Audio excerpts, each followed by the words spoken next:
വെറും 11 ആയത്തുള്ള ഒരു കുഞ്ഞൻ സൂറത്ത് 40 തവണ ആരെങ്കിലും ഒരാൾ വേറെ ആരോടും സംസാരിക്കാതെ ഈ ഒരു സൂറത്ത് എന്തെങ്കിലും ഒരു ആവശ്യത്തിന് വേണ്ടി ഓതിയാൽ ആ കാര്യം നടന്നു കിട്ടുമെന്ന് മഹാന്മാർ പറയുന്നു. പക്ഷേ ചില നിബന്ധനകളുണ്ട്, അത് ഓതേണ്ട ചില സമയങ്ങളുണ്ട് പ്രത്യേകമായി.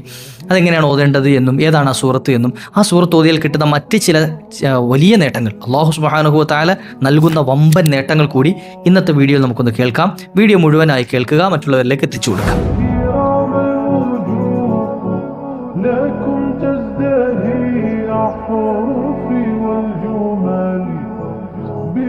السلام عليكم ورحمة الله وبركاته. بسم الله والحمد لله.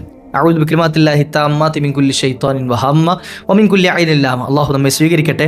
എൻ്റെ ഈ ശബ്ദം ശ്രവിക്കുന്ന പ്രിയപ്പെട്ട ഉമ്മമാർ, ഉപ്പമാർ, സഹോദരങ്ങൾ, സഹോദരിമാർ, ഒരുപാട് ആളുകൾ വിളിച്ചിട്ട് പല വിഷമങ്ങളും പറയുന്നവരുണ്ട്, സങ്കടങ്ങൾ പറയുന്നവരുണ്ട്. പല ആളുകളും വിളിച്ചിട്ട് ഉസ്താദ് ദുആ ഇറക്കണം, ദുആ വസിയത്ത് ചെയ്യുന്നവരുണ്ട്. അതുപോലെ തന്നെ പ്രശ്നപരിഹാരങ്ങൾ ചോദിക്കുന്നവരുണ്ട്. എൻ്റെ നമ്പർ കൊടുത്തിട്ടുണ്ട്. ഇൻഷാ അല്ലാഹ് ആവശ്യമുള്ള ആളുകൾക്ക് അതിൽ കോൺടാക്ട് ചെയ്യാവുന്നതാണ്. വാട്സപ്പിലോ അല്ലെങ്കിൽ കോൾ ചെയ്തോ ഒക്കെ കോൺടാക്ട് ചെയ്യാവുന്നതാണ് ഇൻഷാ അല്ലാഹ്. അപ്പോൾ നമ്മുടെ കാര്യങ്ങളൊക്കെ റാഹത്തായി കിട്ടാനും സന്തോഷം ലഭിക്കാനും ചെയ്യുന്ന കാര്യങ്ങൾക്കൊക്കെ ഫതഹും വിജയം ഉണ്ടാകാനും ഒക്കെ ആഗ്രഹിച്ചിട്ടാണ് ഈ വിളിക്കുകയും ചോദിക്കുകയൊക്കെ ചെയ്യുന്നത്. ഇൻഷാ അല്ലാഹ് നിങ്ങൾക്കൊന്ന് ആത്മാർത്ഥമായിട്ടൊരു ആമീൻ പറഞ്ഞ് അള്ളാഹുവെ ഞങ്ങളോട് ദുആ ഇറക്കാൻ ഏൽപ്പിച്ച എല്ലാവർക്കും നീ സന്തോഷം നൽകണേ അല്ലാഹ്, എല്ലാവരുടെയും കാര്യങ്ങൾ നീ റാഹത്താക്കണേ അല്ലാഹ്. നിങ്ങൾ ആത്മാർത്ഥമായിട്ടൊരു ആമീൻ പറയും ഇൻഷാ അല്ലാഹ് കേട്ടോ.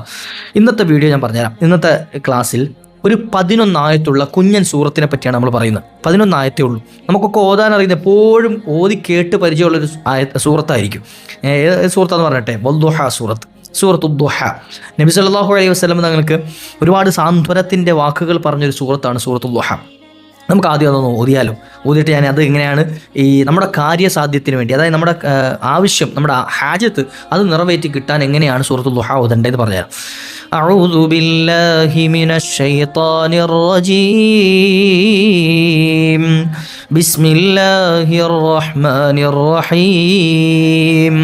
والضحى والليل إذا سجى ما ودعك ربك وما قلى وللآخرة خير لك من الأولى ولسوف يعطيك ربك فترضى ألم يجدك يتيما فآوى ووجدك ضالا فهدى ووجدك عائلا فأغنى فأما اليتيم فلا تقهر وأما السائل فلا تنهر وأما بنعمة ربك فحدث.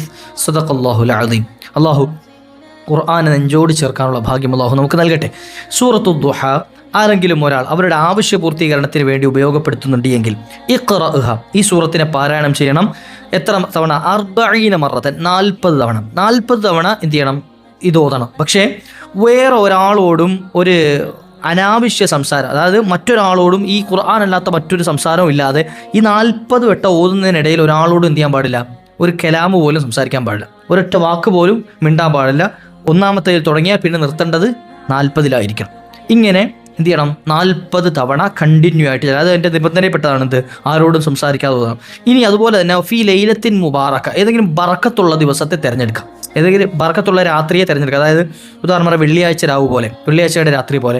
ഇനി പ്രത്യേകം എന്തെങ്കിലും ഇപ്പോൾ ആഷുറ കഴിഞ്ഞു, ആഷുറൻ്റെ രാത്രി പോലെ, അല്ലെങ്കിൽ അറഫയുടെ രാത്രി പോലെ, അല്ലെങ്കിൽ പ്രത്യേകമായ എന്തെങ്കിലും അങ്ങനെ ദിവസങ്ങളെ പരിഗണിച്ചിട്ട് അത്തരത്തിലുള്ള ബറക്കത്തുള്ള ഏതെങ്കിലും രാത്രിയെ നമുക്ക് ഏറ്റവും എളുപ്പത്തിൽ തിരഞ്ഞെടുക്കാൻ പറ്റിയത് അടുത്തു വരുന്നത് വെള്ളിയാഴ്ച രാവാണ്. അപ്പോൾ വെള്ളിയാഴ്ച രാവ് തന്നെ തിരഞ്ഞെടുത്താൽ മതി.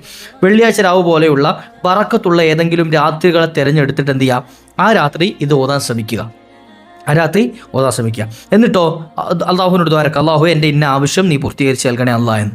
ഇതെന്ത് ചെയ്യുക? പറ്റുമെങ്കിൽ ഇത് കണ്ടിന്യൂ ആയി ചെയ്യാൻ ശ്രമിക്കുക. കുറച്ച് കാലം നമ്മുടെ കാര്യം റാഹത്തായി കിട്ടുന്നത് വരെ എന്ത് ചെയ്യുക? ഒരു വെള്ളിയാഴ്ച രാവുകൾ ഇങ്ങനെ എന്ത് ചെയ്യുക? അതിലെ ബറക്കത്തുള്ള ഏതെങ്കിലും രാത്രികൾ, പ്രത്യേകമായി പരിഗണിക്കപ്പെടുന്ന രാത്രികൾ വരുമ്പോൾ അതിനെന്ത് ചെയ്യുക? നമ്മൾ ഈ ഒരു സൂറത്തു ദുഹ 40 തവണ ആരോടും സംസാരിക്കാതെ ഓതിക്കഴിഞ്ഞാൽ തുനാലുമാ തുരീദു, ആ വ്യക്തി എന്താണോ ഉദ്ദേശിച്ചത്, നീ എന്താണോ ഉദ്ദേശിച്ചത്, മഹത്തുക്കൾ പറയാണ്, നീ നിന്റെ ഖൽബിൽ കരുതിയ കാര്യം അള്ളാഹു നിനക്ക് എത്തിച്ചു തരുമെന്ന്.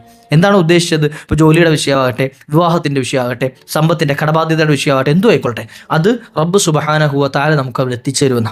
അള്ളാഹു എത്തിച്ചു തരുമാറാകട്ടെ. ഇല്ലേ? കടത്തിൻ്റെ പേരിൽ ആത്മഹത്യ ചെയ്യേണ്ട അവസ്ഥ വരുന്ന അള്ളാഹു കാത്തു രക്ഷിക്കട്ടെ. ഇപ്പോൾ ഈ അടുത്തൊരു ഉസ്താദ് എന്ത് ചെയ്ത് ആത്മഹത്യ ചെയ്തു. നമ്മൾ സോഷ്യൽ മീഡിയയിലൊക്കെ ഒരുപാട് കേട്ടു അതിനെ സംബന്ധിച്ച്. ഉസ്താദുമാർക്ക് ആത്മഹത്യ ചെയ്യാൻ പറ്റുമോ ഇല്ലയോ എന്നുള്ള ചർച്ച അത് വേറെ അതിൻ്റെ കൂട്ടിൽ നടക്കുന്നുണ്ട്. ആത്മഹത്യ എന്നുള്ളത് പാപമാണ് എന്ന് പഠിപ്പിച്ചു കൊടുക്കുന്ന ആൾക്കാരല്ലേ ഉസ്താദുമാർ, അവർക്ക് ചെയ്യാൻ പറ്റുമോ എന്ന്. കടക്കണിയിൽ പെട്ട് കഴിഞ്ഞ് ആകെ വഷളായി കഴിയുമ്പോൾ ഇനി ഒരു എൻ്റെ മുമ്പിൽ ഒരു വഴിയില്ലല്ലോ എന്ന് അങ്ങനെ ചിന്തിക്കുന്ന സമയത്ത് ചിലപ്പോൾ സ്വബോധം നഷ്ടപ്പെട്ടു പോകും. നമ്മുടെ എന്താണെന്ന് ചിന്തിക്കാനുള്ളൊരു ബോധം ഉണ്ടാവില്ല. ആ സമയത്ത് ചിലപ്പോൾ ചെയ്യുന്നതൊക്കെ യാന്ത്രികമായി പോകും അല്ലേ. അള്ളാഹു പുറത്തു കൊടുക്കട്ടെ. നമ്മളൊരാൾ ആ ഭാഗത്തേക്ക് ചിന്തിക്കാൻ പാടില്ല എന്നാ, ഏത് ആത്മഹത്യയുടെ ഭാഗത്തേക്ക്. അള്ളാഹു എന്തെങ്കിലുമൊക്കെ വഴി തുറന്നു തരും. വാഗീറിയ ദൈവം അതിലുള്ള അന്നത്തിനുള്ള വഴിയും കാണിച്ചു തരുമെന്നാണ്. അപ്പോൾ അതും അള്ളാഹു അല്ലേ നമ്മളെ പടച്ചത്. ഒമാമിൻ ദാബത്തിൻ ഫിൽ അർദി ഇല്ലാ അലല്ലാഹി റിസ്ഖുഹ. നമുക്ക് കൃത്യമായി റിസ്ക് നിശ്ചയിച്ചിട്ടല്ലാതെ അള്ളാഹു പടച്ചിട്ടില്ല. വിശുദ്ധ ഖുർആൻ തന്നെ പറഞ്ഞാണ്. അപ്പോൾ അതുകൊണ്ട് എന്ത് ചെയ്യണം, ബേജാറാവേണ്ട ആവശ്യമില്ല. നമുക്ക് ഏതെങ്കിലും വഴിയിലൂടെ അള്ളാഹു വഴി തുറന്നു തരും. അപ്പോൾ ഇത്തരത്തിൽ നമ്മുടെ ആവശ്യങ്ങൾ പൂർത്തിയാകാൻ സൂറത്തുൽ ദുഹാ എന്ത് ചെയ്യാം, ഉപയോഗപ്പെടുത്താം. ഇനി ഈ സൂറത്തുൽ ദുഹാ കൊണ്ട് കിട്ടുന്ന ചില നേട്ടങ്ങൾ പറഞ്ഞു തരട്ടെ. മൻ ഖറഅഹ, ആരെങ്കിലും ഒരാൾ ഈ സൂറത്തുൽ ദുഹാ പാരായണം ചെയ്തു, 40 തവണ വേണമെന്നില്ല, ഒരു തവണ പാരായണം ചെയ്താലും, കാന മിമ്മൻ യർദാഹുല്ലാ, അള്ളാഹു പൊരുത്തപ്പെടുന്ന ആളുകളിൽ ആ വ്യക്തി പെടുന്ന. അപ്പം ദിവസവും സൂറത്തുൽ ദുഹാ പതിവാക്കുന്ന ആളാണെങ്കിൽ അയാൾ അള്ളാഹ് പൊരുത്തപ്പെട്ട ആളാണെന്ന്. അള്ളാഹ് പൊരുത്തപ്പെട്ടവർക്ക് ഈ ഒരു സൂറത്ത് ഓതാൻ പറ്റുള്ളൂ. നോക്കുക. അതുപോലെ തന്നെ വലി മുഹമ്മദിൻ സല്ലല്ലാഹു അലൈഹി വസല്ലം, മുത്തുനബി സല്ലല്ലാഹു അലൈഹി വസല്ലം തങ്ങളും എന്ത് ചെയ്യും, പൊരുത്തപ്പെടും. അതുപോലെ യശ്ഫിയാലോ, ആ വ്യക്തിക്ക് വേണ്ടി എന്ത് ചെയ്യും, മുത്തുനബി തങ്ങൾ ശുപാർശ ചെയ്യുന്ന, നബി തങ്ങളുടെ ശഫാഅത്ത് കിട്ടാൻ കാരണമായി തീരും. അതുപോലെ വലഹു അശറ ഹസനാത്തിൻ ബിഅദദി കുല്ലി യതീമിൻ വസാഇൽ, ലോകത്ത് എത്ര യതീമീങ്ങളുണ്ടോ അതുപോലെ തന്നെ എത്ര യാചകരുണ്ടോ അവർക്കനുസരിച്ച്, അവരുടെ എണ്ണത്തിനനുസരിച്ച് അള്ളാഹു 10 ഇരട്ടിയായിട്ട് നന്മ ഈ വ്യക്തിക്ക് എഴുതുന്നു. ലോകത്ത് എത്ര യതീമീങ്ങളുണ്ടോ നമുക്കറിയോ? അറിയില്ല. അള്ളാഹുവിൻ്റെ അടുക്കൽ കണക്കുണ്ട്. എത്ര സായിലിങ്ങൾ, ചോദിക്കുന്ന ആളുകൾ, യാചകരായ ആളുകൾ എത്ര പേരുണ്ടെന്ന് നമുക്കറിയോ? ഇല്ല. അപ്പോൾ അവരുടെയൊക്കെ എണ്ണം അള്ളാഹുവിനെ അറിയുള്ളൂ. അവരുടെ എണ്ണത്തിൻ്റെ 10 ഇരട്ടി എണ്ണം അനുസരിച്ചിട്ട് അള്ളാഹു എന്ത് ചെയ്യും, ഹസനാത്തുകളെ ഈ വ്യക്തിക്ക് എഴുതുമെന്നാണ്. ഒരു തവണ സൂറത്തുൽ ദുഹാ പാരായണം ചെയ്യുക. നോക്കുക, അതിൽ ആലോചിച്ച് നോക്കി എത്ര കൂലി അള്ളാഹു നൽകുന്നത്.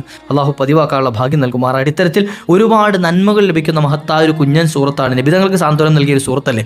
അതുകൊണ്ട് തന്നെ നമുക്കും അള്ളാഹു സാന്ത്വനം നൽകാൻ, നമ്മുടെ കാര്യത്തിനും പരിഹാരം കിട്ടാനൊക്കെ അള്ളാഹു ഇത് നമുക്ക് ഉപയോഗപ്പെടുത്താൻ പറ്റിയ അള്ളാഹുവിൻ്റെ പരിശുദ്ധ കലാമാണ്. ആ നല്ല നീയത്തോട് കൂടി ഓതുന്ന സമയത്ത് റബ്ബിൻ്റെ കലാമാണ് എന്നുള്ള ചിന്ത വേണം. അതുപോലെ പറ്റുമെങ്കിൽ വുദൂ എടുത്തുകൊണ്ട് തന്നെ, കാണാതെ ഓതുകയാണെങ്കിൽ പോലും വുദൂയോടുകൂടി തന്നെ ഓതാൻ ശ്രമിക്കുക. ഖിബിലയിലേക്ക് തിരിഞ്ഞിരുന്ന് ഓതാൻ ശ്രമിക്കുക. ഇങ്ങനെ തുടങ്ങിയിട്ട് അന്യ സംസാരങ്ങൾ ഒഴിവാക്കണം. നേരത്തെ പറഞ്ഞതുപോലെ ഇത്തരത്തിൽ കാര്യങ്ങളൊക്കെ ശ്രദ്ധിച്ചുകൊണ്ട് ചെയ്തു കഴിഞ്ഞാൽ ഉദ്ദേശ കാര്യം അള്ളാഹു നടപ്പാക്കി തരും. ഇൻഷാ അള്ളാഹു ഭാഗ്യം നൽകട്ടെ. മറ്റുള്ളവരിലേക്ക് എത്തിച്ചു കൊടുക്കാൻ മറക്കരുത് ഇൻഷാ അള്ളാഹ്. അതുപോലെ നമ്മുടെ ചാനൽ സബ്സ്ക്രൈബ് ചെയ്തിട്ടില്ലെങ്കിൽ ഒന്ന് ചെയ്തു വെക്കുക. അതുപോലെ നമ്മൾ അപ്ലോഡ് ചെയ്യുന്ന വീഡിയോസ് പെട്ടെന്ന് നിങ്ങളിലേക്ക് എത്താൻ അത് ഉപകാരപ്പെടും. അതുപോലെ നിങ്ങളുടെ അഭിപ്രായങ്ങൾ, അതുപോലെ ദുആ വസിയത്തുകളൊക്കെ കമൻറ്റായി രേഖപ്പെടുത്തും. ഇൻഷാ അള്ളാഹ് നമ്മുടെ മജ്ലിസുകളിലൊക്കെ നമ്മളത് അവർക്ക് വേണ്ടിയൊക്കെ ദുആ ഇറക്കാറുണ്ട്. ഇൻഷാ അള്ളാഹു എല്ലാവരുടെയും പ്രാർത്ഥനകൾ അള്ളാഹു സ്വീകരിക്കുമാറാകട്ടെ. ആവശ്യങ്ങൾ അള്ളാഹു പൂർത്തീകരിച്ചു മാറാട്ടെ. മറ്റൊരു അവസരത്തിൽ കണ്ടുമുട്ടാം. അൽഹംദുലില്ലാഹ്. അസ്സലാമു അലൈക്കും വറഹ്മത്തുള്ളാഹി.